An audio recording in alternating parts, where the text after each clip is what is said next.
Perhatikan gambar berikut. Bola golf bermasa 100 gram dipukul dengan gaya 100 Newton. Jika stick golf bersentuhan dengan bola golf selama 0,01 second, tentukan nilai X agar pegolf bisa tepat memasukkan bola ke lubang. Nah, ini ada dua kejadian yang berturut-turut ya, yang berurutan. Yang pertama itu ada kejadian momentum impuls atau impuls antara stick golf dengan bola golf. Setelah itu bola golfnya membentuk sebuah lintasan parabola sampai dia masuk ke dalam lubang. Gitu ya. Jadi pertama kejadian yang pertama itu adalah momentum impuls ya. Momentum impuls. Oke, kondisinya itu kan F dikalikan dengan delta T sama dengan M dikalikan dengan V2 min V1. Anggaplah awalnya bolanya itu diam, jadi V1-nya itu 0. Nah, F-nya itu 100 dikalikan delta T-nya 0,01 sama dengan M-nya itu 0,1. Ingat ya, harus diubah ke kilogram. Dikali dengan V2-nya nanti yang kita cari, min V1-nya itu 0.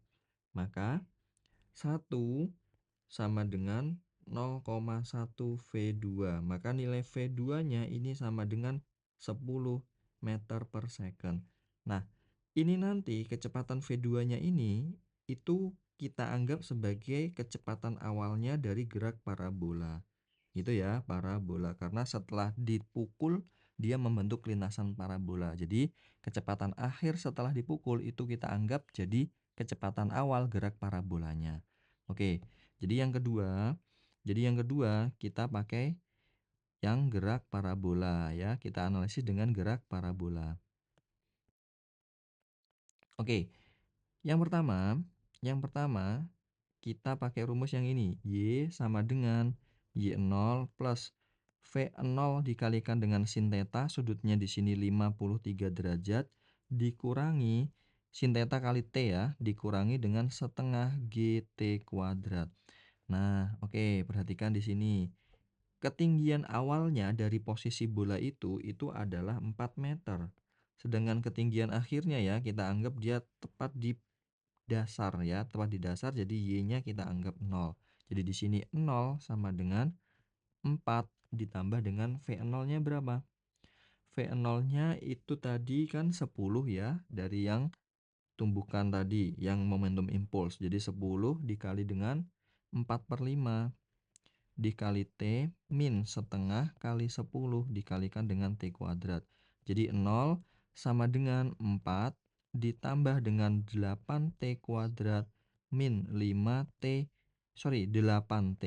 dikurangi 5T kuadrat. Nah, kita pakai rumus ABC aja ya.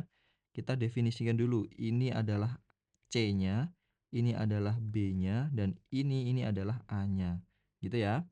Jadi A itu yang sebagai koefisien dari T kuadrat, B itu koefisien T, dan C itu adalah konstanta yang berdiri sendiri. Oke, jadi kalau pakai rumus ABC jadi T 1,2 sama dengan min B plus minus akar dari B kuadrat min 4AC per 2A. Gitu ya. Jadi yang pertama kita masukkan angkanya aja, min B kuadrat berarti jadi min 8 plus minus akar dari 8 kuadrat minus 4 dikalikan minus 5 dikalikan dengan C-nya itu 4.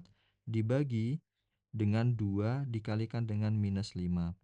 Oke, maka hasilnya sama dengan minus 8 plus minus akar dari 8 kuadrat 64 ditambah dengan 80 dibagi dengan minus 10. Maka hasilnya berapa ya itu ya? Min 8 plus minus 64 ditambah 80 itu 144. 144 itu berarti diakarkan jadi 12. Oke, 12 per min 10. Gitu ya.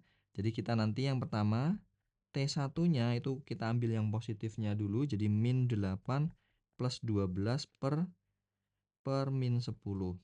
Oke, jadi sama dengan min 4 2/10, berarti sama dengan min 0,4 second, 0,4 second. Ini udah pasti nggak mungkin ya, karena waktu nggak mungkin negatif. T2-nya sama dengan min 8 min 12 per min 10. Jadi sama dengan min 20 per min 10. Sama dengan 2 second. Oh, berarti ini nanti yang kita pakai yang memenuhi. Nah, jadi langkah yang kedua atau yang B, itu kita mencari nilai X-nya. Dengan X sama dengan V0 dikalikan dengan cos 53 derajat dikalikan dengan T. Jadi 10 dikalikan dengan cos 53 itu 3/5, dikalikan T-nya itu 2. Gitu ya. T-nya itu 2, berarti ini kita coret sama ini 2, berarti 2 kali 3 6 kali 2 itu 12 meter. Jadi jarak X-nya itu 12 meter. Gitu ya.